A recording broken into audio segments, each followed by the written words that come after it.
فتح کیا۔ بس جاتے جاتے اختصار کے ساتھ اخیر میں بات عرض کرنا چاہتا ہوں، ایک مرتبہ پرتھوی راج چوہان نے ایک راجپوت کو کہا اگر تو معین الدین کو قتل کر دے تو میں اپنی آدھی سلطنت تجھے دے دوں گا، کیونکہ اس فقیر نے ناک میں دم کر رکھا ہے، ایک کام کر اسے قتل کر۔ راجپوت ہندوستان کے بڑے بہادر ہوتے تھے اس زمانے میں، اللہ اکبر، اور زبان کے بڑے دھنی ہوتے تھے۔ اس نے کہا بادشاہ کیا تو مجھے آدھی سلطنت دے گا؟ اس نے کہا بالکل دوں گا۔ وہ گیا اور ایک خنجر زہر میں بجھایا اور زہر میں بجھا کر کے اپنی کمر میں باندھا۔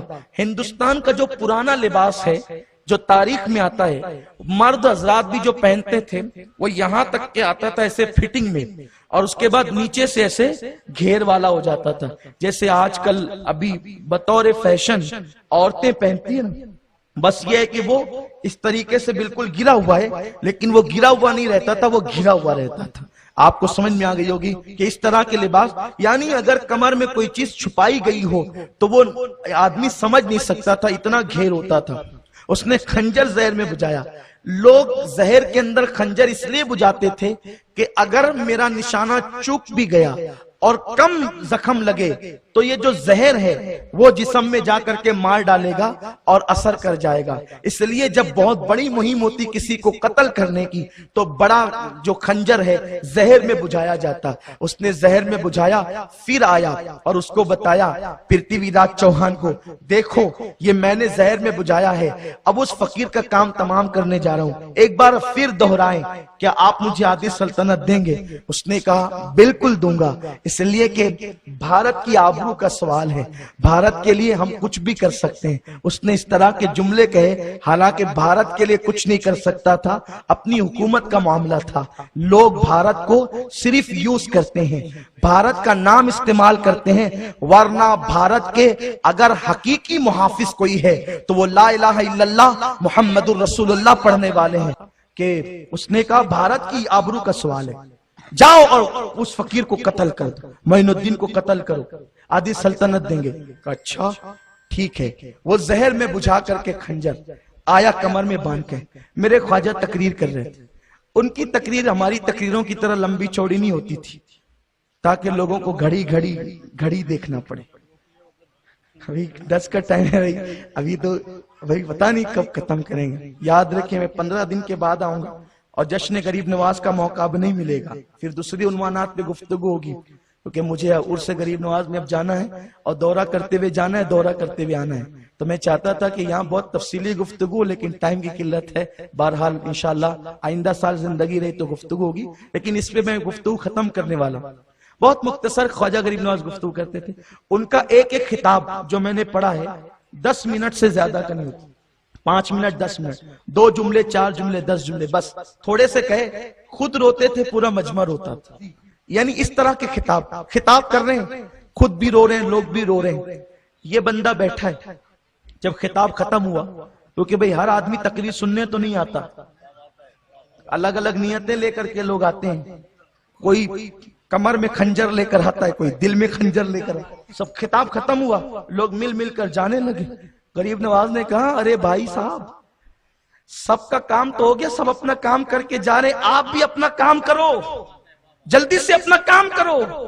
اوہو، جملوں میں ایسی چاشنی تھی، خنجر لے کر آنے والے کے لیے ایسے پیار کی گفتگو۔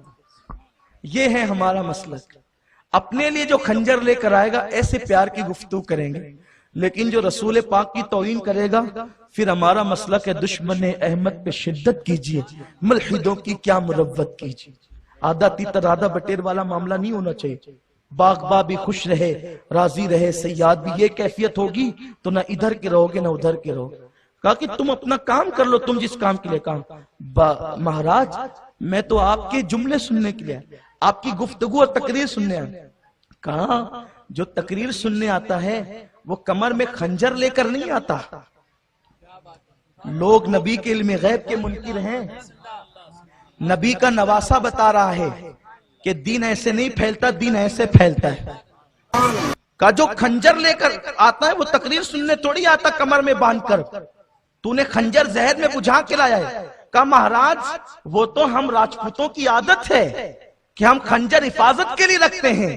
کہ اچھا اگر یہ راجپوتوں کی عادت ہے تو پرتھوی راج چوہان کے محل میں آدھے ملک کا سودا کرنا میری جان کے بدلے یہ بھی راجپوتوں کی عادت ہے؟ بتا ابھی تو جو آدھے ملک کا سودا میری جان کے بدلے کر کے آیا ہے، کیا تو نہ تھا؟ تجھے میری جان کے بدلے آدھی سلطنت دینے کی بات نہ کی گئی؟ اس کے تو پیر اور ہاتھ تھر تھر کانپنے لگے کہ یہ کون سا مرد ہے۔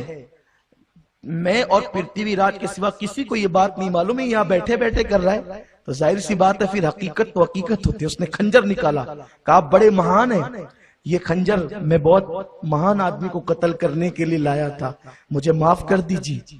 یا تو ایک کام کریں، بہتر یہ ہوگا تاکہ میری روح کو شانتی اس وقت ملے گی، آتما کو شانتی اس وقت ملے گی جس وقت اسی خنجر سے مجھے قتل کر دیا جائے، تاکہ لوگوں کو پتا چل جائے کہ اچھوں کو قتل کرنے کے لیے آنے والوں کا انجام کیا ہوتا ہے۔ میرے خواجہ نے کہا اللہ کے بندے، میں لوگوں کو قتل کرنے مارنے نہیں آیا ہوں، میں لوگوں کو زندگیاں بخشنے آیا ہوں، میں لوگوں کو زندگی دینے آیا ہوں۔ میرا مذہب لوگوں کو مارنا نہیں، لوگوں کو زندگی دینا۔ اسی لیے تو دیکھیں 90 لاکھ کو کلمہ پڑھایا، ایک بندہ بھی قتل نہ ہوا، ایک بندہ تو بندہ، ایک پرندہ بھی قتل نہ ہوا۔ 90 لاکھ کو کلمہ پڑھایا، اس شان سے دلوں کو جیتا۔ لوگوں آؤ دل جیتو، لوگوں آؤ محبت عام کرو، پیار عام کرو، محبتوں کی سوگات عام کرو۔ پیار دو گے تو پیار ملے گا، محبت دو گے تو محبت ملے گی۔ ہمارے اولیاء کا پیغام یہی ہے، بزرگوں کا پیغام یہی ہے۔ اس نے کہا مجھے قتل کر دے، فرمایا میں مارنے نہیں بلکہ جلانے آیا ہوں۔ آپ فرماتے ہیں جا، تجھے معاف کیا لیکن آئندہ ایسی حرکت نہیں کرنا، اب جا، آئندہ ایسی حرکت کرے گا تو سخت سزا دی جائے گی۔ اس نے کہا مہاراج اب میں نہیں جاتا، آپ کے اخلاق دیکھ کر، کردار دیکھ کر میں بھی کلمہ پڑھ کے مسلمان ہوتا ہوں، آپ مجھے کلمہ پڑھائیے، میں مسلمان ہونا چاہتا۔ آپ نے اس کو مسلمان کیا۔ جب وہ مسلمان ہو گیا تو میرے خواجہ نے فرمایا مانگ کیا مانگتا ہے، مانگو کیا مانگتے ہو؟ کیوں؟ اس لیے کہ میرے آقا علیہ السلام فرماتے ہیں میری امت کے وہ نورانی چہرے والے جن کو دیکھ کر خدا یاد آئے، ان کے پاس پہنچو تو حاجتیں پیش کرو، ان کے صدقے میں اللہ تمہاری حاجتوں کو پوری فرمائے گا۔ کہا مانگ کیا مانگتا ہے؟ اس نے کہا جب عالم کفر میں تھا تو میں نے سنا تھا کہ مسلمانوں کا کعبہ بہت خوبصورت ہے، تو میں چاہتا ہوں کہ کعبہ دیکھوں اور حج کروں۔ فرمایا جا تو حج کرے گا۔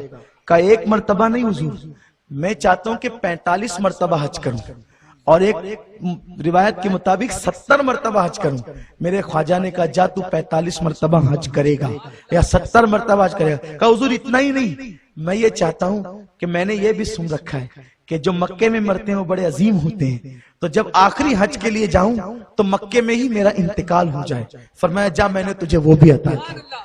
دیکھا جان لینے کے لیے آنے والے پر کتنے انعامات کی بارش ہے۔ ہمارے بزرگوں نے یوں دین کی خدمت کی۔